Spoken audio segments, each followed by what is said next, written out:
సమరం news channel కు స్వాగతం. ఈనాటి ముఖ్యాంశాలు. ఉత్తరాంధ్రకు మరో వరం. అనకాపల్లి జిల్లాలో ఆర్సెలర్ మిట్టల్ స్టీల్ ప్లాంట్. దీపం 2.0కు ఏడాదికి 2684 కోట్లు. డేటా విప్లవాన్ని అందిపుచ్చుకుంటాం. రాష్ట్రానికి $100 బిలియన్ పెట్టుబడులు తెస్తాం. మంత్రి లోకేష్. తూర్పుగోదావరి జిల్లాలో బాణసంచా తయారీ కేంద్రంపై పిడుగు. 2 మహిళల మృతి. జనన మరణ ధృవపత్రాల దరఖాస్తు ఇక సులువు. స్పెయిన్లో వరద బీభత్సం. కొత్తగా 2 బీసీ గురుకులాలు. అమ్మకు షేర్లు అమ్మినప్పుడు తెలియదా బెయిల్ రద్దవుతుందని. ఢిల్లీ ఏపీ భవన్ పునర్నిర్మాణం. క్రేకర్స్ కాల్చేటప్పుడు చేయాల్సినవి చేయకూడనివి. ఈరోజు వార్తలను చూద్దాం. ఉత్తరాంధ్రకు మరో వరం.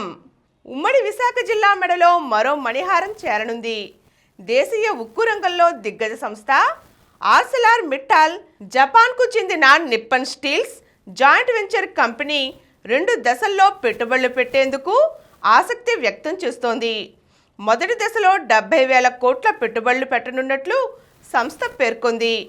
రాష్ట్ర చరిత్రలోనే ఇది భారీ పెట్టుబడి అవుతుందని పారిశ్రామిక వర్గాలు పేర్కొంటున్నాయి.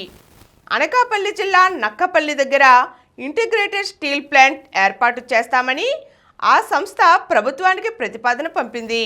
పరిశ్రమ మొదటి దశ నిర్మాణాన్ని 2029 జనవరికి పూర్తి చేసి ఉత్పత్తిలోకి తీసుకురానున్నట్లు అందులో తెలిపింది. దీపం 2.0కు ఏడాదికి 2684 కోట్లు. దీపం 2.0 పథకాన్ని ముఖ్యమంత్రి చంద్రబాబు నవంబర్ 1న శ్రీకాకుళం జిల్లా ఇచ్చాపురం మండలం ఈదుపురంలో ప్రారంభించనున్నారు. పథకానికి అవసరమైన నిధుల్ని బుధవారం విడుదల చేశారు. సచివాలయంలో జరిగిన కార్యక్రమంలో మహిళా లబ్ధిదారుల చేతుల మీదుగా Hindustan Bharat petroleum, Indian oil కంపెనీల ప్రతినిధులకు సంబంధిత చెక్కును అందించారు. సూపర్ 6 హామీల్లో భాగంగా అమలు చేస్తున్న ఈ పథకం క్రింద 4 నెలలకు సిలిండర్ చొప్పున ఏడాదికి 3 సిలిండర్లను ఉచితంగా అందించనున్నారు. దీనికి రాయితీ రూపంలో ఏడాదికి 2684 కోట్లు ఖర్చవుతుందని ప్రభుత్వం అంచనా వేసింది. ఒక్కో సిలిండర్ ధర గరిష్టంగా $876 ఉండగా అందులో కేంద్ర రాయితీ $25 అందుతుంది. మిగిలిన 851ని సిలిండర్ అందిన 48 గంటల్లో రాష్ట్ర ప్రభుత్వమే ఇంధన సంస్థల ద్వారా లబ్ధిదారుల ఖాతాల్లో జమ చేయనుంది. ఈ నెల 29 నుంచి సిలిండర్ల బుకింగ్ ప్రారంభమైంది. మొదటి సిలిండర్కు రాయితీ నిధుల కింద 894 కోట్లు విడుదల చేశారు. కార్యక్రమంలో పౌర సరఫరాల శాఖ మంత్రి Nadendla Manohar, ex officio commissioner Veerapandian, MD Manzir Jilani తదితరులు పాల్గొన్నారు. డేటా విప్లవాన్ని అందిపుచ్చుకుంటాం. రానున్న రోజుల్లో భారత్లో డేటా విప్లవం రాబోతోందని రాష్ట్ర విద్యా ఐటీ శాఖల మంత్రి నారా లోకేష్ పేర్కొన్నారు. డేటా సేవల రంగంలో $300 బిలియన్ పెట్టుబడులు దేశంలోకి రానున్నాయన్నారు. అందులో సుమారు $100 బిలియన్ పెట్టుబడులను ఏపీకి రప్పించేందుకు కృషి చేస్తున్నామని ఆయన తెలియజేశారు. లాస్ వెగాస్లో ఐటీ సర్వేలెన్స్ సినర్జీ సమిట్కు 23 దేశాల నుంచి 2300 మంది పారిశ్రామికవేత్తలు హాజరయ్యారు. విశిష్ట అతిథిగా హాజరైన లోకేష్ మాట్లాడుతూ 2017లో ఐటీ సర్వ్ సదస్సుకు ఐటీ మంత్రిగా వచ్చానని, మళ్ళీ ఇప్పుడు అదే హోదాలో హాజరు కావడం ఆనందంగా ఉందని అన్నారు. ఈ సందర్భంగా ఫైర్ సైట్ చాట్లో పారిశ్రామికవేత్త రవి తొట్టెంపూడి అడిగిన పలు ప్రశ్నలకు ఆయన సమాధానాలు ఇచ్చారు. కొత్తగా 2 బీసీ గురుకులాలు. గురుకులాల్లో ఎక్కువ మంది విద్యార్థులను చేర్చుకునేందుకు ప్రభుత్వం నడుం కట్టింది. బీసీ జనాభా ఎక్కువగా ఉండే శ్రీ సత్యసాయి జిల్లా పెనుకొండ నియోజకవర్గం రాంపురంలో ఒక గురుకులాన్ని ఇప్పటికే ఈ ఏడాది అందుబాటులోకి తెచ్చింది. మరో 10 రోజుల్లో నెల్లూరు జిల్లా ఆత్మకూరు నియోజకవర్గ పరిధిలో మరో గురుకులాన్ని అందుబాటులోకి తేనుంది. ఈ 2 చోట్ల ప్రస్తుతానికి అద్దె భవనాల్లోనే గురుకులాలను నడుపుతున్నారు. పెనుకొండ ఆత్మకూరు గురుకులాల్లో 5, 6, 7, 8 తరగతుల విద్యార్థులతో 240 సీట్ల చొప్పున భర్తీ చేస్తారు. పెనుకొండలో ఇప్పటికే సీట్లు భర్తీ కాగా ఆత్మకూరులో ప్రవేశాల ప్రక్రియ కొనసాగుతోంది. రాష్ట్ర వ్యాప్తంగా ప్రస్తుతం 107 గురుకులాలు ఉన్నాయి. జనన మరణ ధ్రువపత్రాల దరఖాస్తు ఇక సులువు. అవాంతరాలు లేకుండా వ్యయ ప్రయాసాలను తగ్గించేలా, జనన మరణాల నమోదుకు వీలు కల్పించేలా మొబైల్లో అప్లికేషన్ను కేంద్రం తీసుకువచ్చింది. పౌర నమోదు సంస్థ పేరుతో registrar general and census commissioner of India కార్యాలయం దీన్ని రూపొందించింది. ఈ యాప్ ద్వారా జనన మరణ ధ్రువపత్రాలను సులభంగా పొందవచ్చు. దీనికై గూగుల్ ప్లే స్టోర్ నుంచి సిఆర్ఎస్ యాప్ను డౌన్లోడ్ చేసుకోవాలి.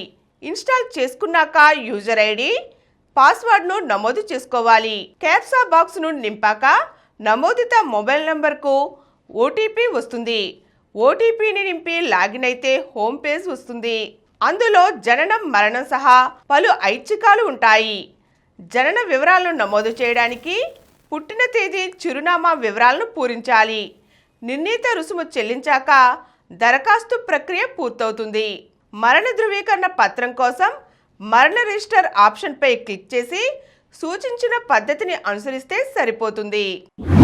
స్పెయిన్లో వరద బీభత్సం. తూర్పు స్పెయిన్లో ఆకస్మిక వరదలు బీభత్సం సృష్టిస్తున్నాయి. దీనికి కారణంగా 72 మంది మృతి చెందినట్లుగా అధికారులు తెలియజేశారు. అనేక మంది ఆచూకీ తెలియరాలేదని పేర్కొన్నారు. మరోవైపు వరదల్లో వందల కార్లు కొట్టుకుపోయాయి. ఇందుకు సంబంధించిన వీడియోలు సామాజిక మాధ్యమాల్లో వైరల్గా మారాయి.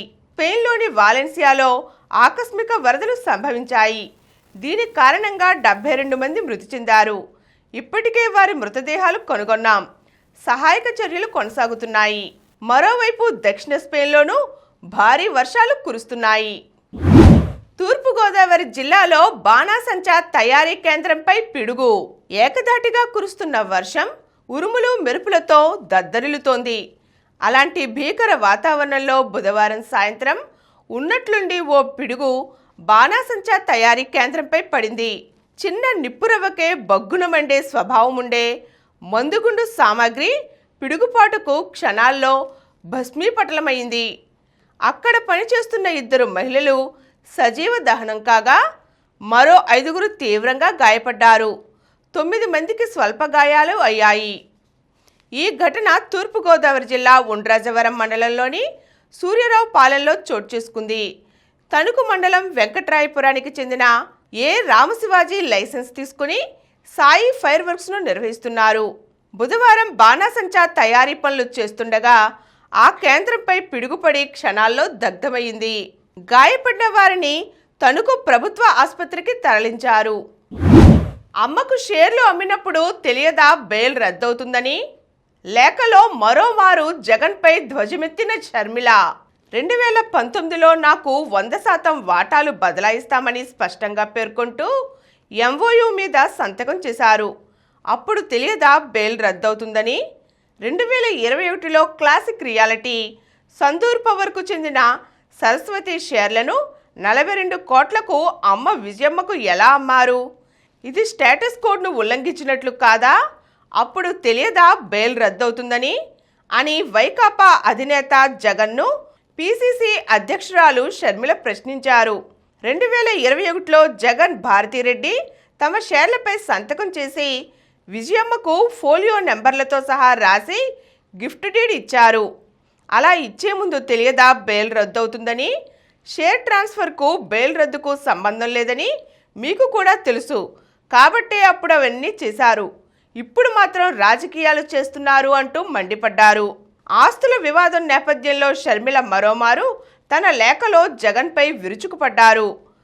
బెయిల్ రద్దుకు కుట్ర చేస్తున్నారని జగన్ సహా వైకాపా నేతలు చేస్తున్న ప్రచారాన్ని తిప్పుకొట్టారు.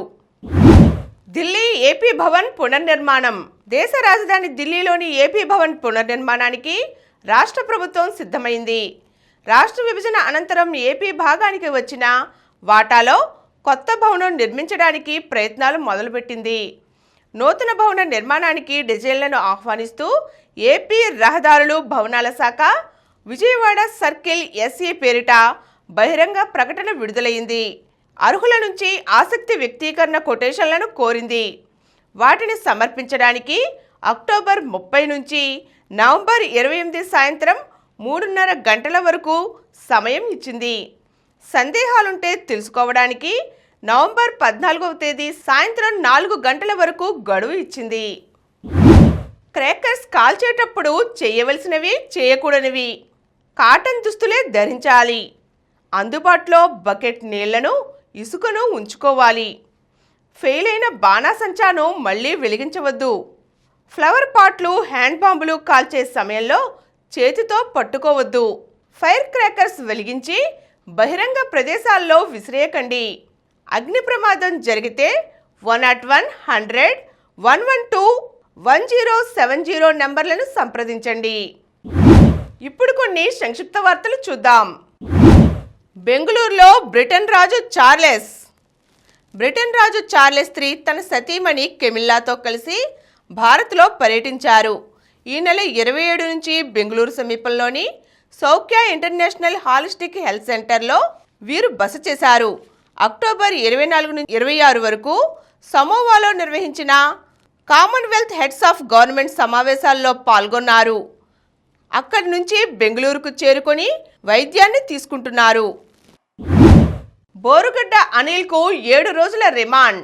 ముఖ్యమంత్రి చంద్రబాబు, ఉప ముఖ్యమంత్రి పవన్ కళ్యాణ్పై సామాజిక మాధ్యమాల్లో అనుచిత వ్యాఖ్యలు పోస్ట్ చేసిన వైకాపా సానుభూతిపరుడు బోరుగడ్డ అనిల్ కుమార్కు 7 రోజుల పాటు రిమాండ్ విధిస్తూ Srikakulam mobile court incharge Bharani తీర్పు ఇచ్చారు. 3 ఆర్థిక కారిడార్లలో 25 పారిశ్రామిక జోన్లు. స్వర్ణాంధ్ర విజన్ 2047లో భాగంగా సుసంపన్న, ఆరోగ్యకర, సంతోషకర రాష్ట్రాన్ని తయారు చేసేందుకు 3 తీర ప్రాంత ఆర్థిక మండళ్లలో 25 పారిశ్రామిక జోన్ల ఏర్పాటుపై చర్చించాను. నాణ్యమైన విద్యా, ఉపాధి అవకాశాలు, రైతుల ఆదాయం పెంచడం, ఆరోగ్య రంగాన్ని మెరుగుపరచడం, జీరో స్కూల్ డ్రాపౌట్స్ గురించి సలహాలు అడిగి తెలుసుకున్నానని ముఖ్యమంత్రి చంద్రబాబు తెలియజేశారు. కివీస్తో చివరి టెస్టు రేపటి నుంచే. న్యూజిలాండ్తో టెస్ట్ సిరీస్లో ఫేవరెట్గా అడుగుపెట్టి వరుసగా 2 మ్యాచ్ల్లో అనూహ్య పరాభవాలు ఎదుర్కొన్న టీమిండియాకు ఇప్పుడు పరువు కోసం పోరాడవలసిన పరిస్థితి. 3వ టెస్టులో ఎలాగైనా గెలిచి తీరాలనే పట్టుదలతో బరిలోకి దిగుతోంది రోహిత్ సేన. తమిళ్ తలైవాస్ గెలుపు. తమిళ్ తలైవాస్ అదరగొట్టింది. నరేందర్ ఖండోలా మెరుపులతో ప్రో కబడ్డీ సీజన్ 11లో మరో విజయాన్ని నమోదు చేసింది. బుధవారం గచ్చిబౌలి స్టేడియంలో జరిగిన మ్యాచ్లో తలైవాస్ 44-25 తేడాతో గుజరాత్ జెయింట్స్ను ఓడించింది. మరిన్ని వార్తా విశేషాలతో రేపటి సమరం న్యూస్లో తిరిగి కలుద్దాం. Thank you. ప్రతిరోజు వార్తా విశేషాల కోసం అనతి కాలంలోనే 20 కోట్ల వ్యూస్ సాధించిన సమరం ఛానల్ సమర్పించు సమరం న్యూస్ ఛానల్కు సబ్స్క్రైబ్ చేయండి, లైక్ చేయండి, మీ ఫ్రెండ్స్కి షేర్ చేయండి. అలాగే ప్రక్కనున్న గంట సింబల్ని ప్రెస్ చేయడం మర్చిపోకండి.